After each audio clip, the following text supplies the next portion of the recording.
ഇനി ഈ യാത്രയിൽ മെസ്സി തനിച്ചാണ്. കരുതലിന്റെ ആ ശീതള ഛായ മാഞ്ഞുപോയിരിക്കുന്നു എന്നേക്കുമായി. ലയണൽ മെസ്സി എന്ന റൊസാരിയോയിലെ ബാല്യത്തിൽ നിന്ന് ഇന്ന് കാണുന്ന ഫുട്ബോൾ ഇതിഹാസത്തിലേക്കുള്ള വളർച്ചയുടെ കഥ തുടങ്ങുന്നതും ഈ അച്ഛനിൽ നിന്നാണ്. ജനഹൃദയങ്ങളിലേക്ക് വളർന്നു പന്തലിക്കുന്നത് ഈ അച്ഛനിലൂടെയാണ്. കാൽപന്ത് കൊണ്ട് ഇന്ദ്രജാലം കാട്ടുന്ന മെസ്സി എന്ന മഹാകാവ്യം പൂർണ്ണമാവണമെങ്കിൽ ആ ജീവിതം ഹോർഹെ മെസ്സി എന്ന ഈ അച്ഛന്റെ കണ്ണിലൂടെ വേണം വായിക്കേണ്ടത്. ഹോർഹെ ലയണൽ മെസ്സിക്ക് അച്ഛൻ മാത്രമായിരുന്നില്ല.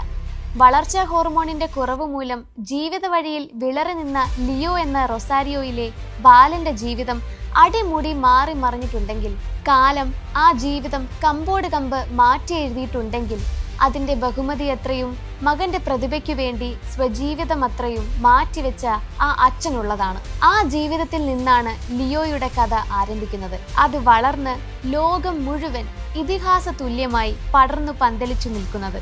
മാഞ്ഞു പോകുന്ന ഈ ശീതള ഛായ പോലെ മറ്റൊന്നും ഒരു തോൽവിയും ലയണൽ മെസ്സിയെ അത്രമേൽ തകർത്തി കളഞ്ഞിട്ടുണ്ടാകില്ല. കാൻസാസ് സിറ്റി സ്റ്റേഡിയത്തിൽ അൾജീരിയക്കെതിരെയുള്ള ആദ്യ മത്സരത്തിൽ കരഞ്ഞു കലങ്ങിയ മെസ്സിയുടെ കണ്ണുകളിൽ നമ്മൾ അത് കണ്ടു. സുവർണ മുദ്ര പതിപ്പിച്ച ആ ഹാട്രിക്കിനേക്കാൾ അത് നമ്മുടെ മനസ്സിൽ തങ്ങി നിന്നു. അച്ഛൻ മഹാരോഗത്തിന്റെ ടാക്ലിങ്ങിൽ വീണുപോയ കഥ അന്നാണ് ലോകമറിഞ്ഞത്. കലാശപ്പോരിന് ശേഷമുള്ള മെസ്സിയുടെ കണ്ണീരിനേക്കാൾ ആർദ്രമായിരുന്നു, ഉള്ളു ലയിക്കുന്നതായിരുന്നു കാൻസാസിൽ അന്ന് പൊഴിഞ്ഞ ആ കണ്ണീർ. ആ വേദന ഉള്ളിലടക്കിയാണ് കലാശപ്പോര് വരെ മെസ്സി ഇന്ദ്രജാലം കാട്ടിയത്, ഗോളുകൾ അടിച്ചുകൂട്ടിയത്, അവിശ്വസനീയമായ തിരിച്ചുവരവുകളുടെ അമരക്കാരനായത്. എന്നാൽ ഹോർഹെയ്ക്ക് ജീവിതത്തിൽ ഒരു തിരിച്ചുവരവ് ഉണ്ടായില്ല. ലോകകപ്പ് കഴിഞ്ഞ് ഒരു മാസം തികയും മുൻപ് തന്നെ കാലം ആ ജീവിതത്തിന് അവസാന വിസിലൂതി. ഒരു ഭാഗത്ത് വളർച്ചാ ഹോർമോണിന്റെ കുറവ്, മറുഭാഗത്ത് അതുല്യമായ പ്രതിഭ. ഈ രണ്ട് ലോകങ്ങൾക്കിടയിൽപ്പെട്ട് പകച്ചുപോയതായിരുന്നു റൊസാരിയോയിലെ ലിയോയുടെ ബാല്യം. ഉയരവും തണ്ടും തടിയുമില്ലാത്ത ബാലനെ കൂടെ കൂട്ടാൻ ടീമുകൾ തയ്യാറാവാതിരുന്ന കാലമായിരുന്നു ഇത്. ചികിത്സയ്ക്ക് ലക്ഷങ്ങൾ വേണം. അച്ഛനും മകനും ഒരേപോലെ തളർന്നുപോയ കാലമായിരുന്നു അത്. അവിടെ നിന്നാണ് ബാഴ്സയുടെ പുകൾപെറ്റ ലാ മാസിയ അക്കാഡമിയിലേക്കുള്ള അവരുടെ രണ്ടും കൽപ്പിച്ചുള്ള യാത്ര ആരംഭിക്കുന്നത്. എളുപ്പമായിരുന്നില്ല തുടക്കകാലം.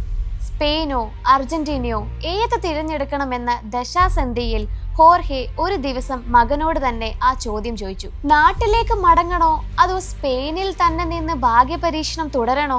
സ്പെയിൻ തന്നെ മതിയെന്ന് തളർന്നു തുടങ്ങിയ മകന്റെ ഉറച്ച തീരുമാനത്തിൽ അന്ന് അയാൾ ആദ്യമായി കയ്യൊപ്പിട്ടു. പുതിയ രാജ്യം, പുതിയ സംസ്കാരം, പുതിയ ജീവിതം. അടിമുടി മാറിയ ലോകത്ത് മകന് ചുവടു പിഴയ്ക്കാതിരിക്കാൻ തണലായി ഹോർഹെ സദാ നിലകൊണ്ടു. അവർ അർജന്റീനയും റൊസാരിയയും ഉപേക്ഷിച്ച് സ്പെയിനിലേക്ക് ചേക്കേറി. അതിനുവേണ്ടി സ്റ്റീൽ കമ്പനിയിലെ ജോലി ഉപേക്ഷിച്ചു. ആ നീക്കം പിഴച്ചില്ല. തുണ്ടുകടലാസിലെ താത്കാലിക കരാറിൽ തുടങ്ങിയ ആ മകന്റെ കരിയർ കത്തിജ്വലിച്ചു കയറുന്നതിനാണ് പിന്നെ ലോകം സാക്ഷ്യം വഹിച്ചത്. അവന്റെ തളർച്ചയ്ക്കൊപ്പം വളർച്ചയിലും ഹോർഹെ കൂട്ടുനിന്നു. അവന്റെ മാനേജറായി, ഏജന്റായി, എല്ലാ തീരുമാനങ്ങളുടെയും അവസാന ഒപ്പുകാരനായി. ഏതാണ്ട് 2 പതിറ്റാണ്ടിന് ശേഷം ബാഴ്സയിൽ നിന്ന് പുറത്തു വരാനുള്ള വൈകാരികമായ തീരുമാനത്തിനും മെസ്സിക്ക് തുണയും താങ്ങുമായത് ഹോർഹെ തന്നെ. അവിടെ നിന്ന് PSG വഴി ഇന്റർ മിയാമിയിലേക്കുള്ള യാത്രയുടെ അവസാന തീരുമാനക്കാരൻ അച്ഛൻ ഹോർഹെ തന്നെയായിരുന്നു. ഒരു ലോകകപ്പും 2 കോപ്പയും 4 ചാമ്പ്യൻസ് ലീഗും 10 ലാലിഗ കിരീടവും 8 ബാലൻ ഡോറും സ്വന്തമാക്കി. പകരക്കാരില്ലാതെ ഇതിഹാസമായി മാറിയിട്ടും അച്ഛന്റെ ആ കയ്യൊപ്പില്ലാതെ ഒരു കുഞ്ഞു തീരുമാനം പോലും ലയണൽ മെസ്സി കൈകൊണ്ടിട്ടില്ലെന്ന് സാരം. ഓരോ മത്സരം കഴിയുമ്പോഴും അച്ഛനോട് അഭിപ്രായം ചോദിക്കുന്ന പതിവുണ്ടെന്ന് ലിയോ വെളിപ്പെടുത്തിയിട്ട് ഏറെ കാലമൊന്നും ആയിട്ടില്ല. അച്ഛൻ കുട്ടിയായ റൊസാരിയോയിലെ ആ പഴയ 5 വയസ്സുകാരൻ 39-ാം വയസ്സിലും മെസ്സിയിലുണ്ടെന്ന് കാൻസാസ് സിറ്റി സ്റ്റേഡിയത്തിലെ കണ്ണീരിലും നമ്മൾ കണ്ടു. ഇനിയും മെസ്സി അടിച്ചുകൂട്ടാനിരിക്കുന്ന ഗോളുകളിൽ, നേടാനിരിക്കുന്ന കിരീടങ്ങളിൽ അച്ഛൻ്റെ ആ കണ്ണീരോർമ്മയുടെ നനവ് പടർന്നിരിക്കും തീർച്ച.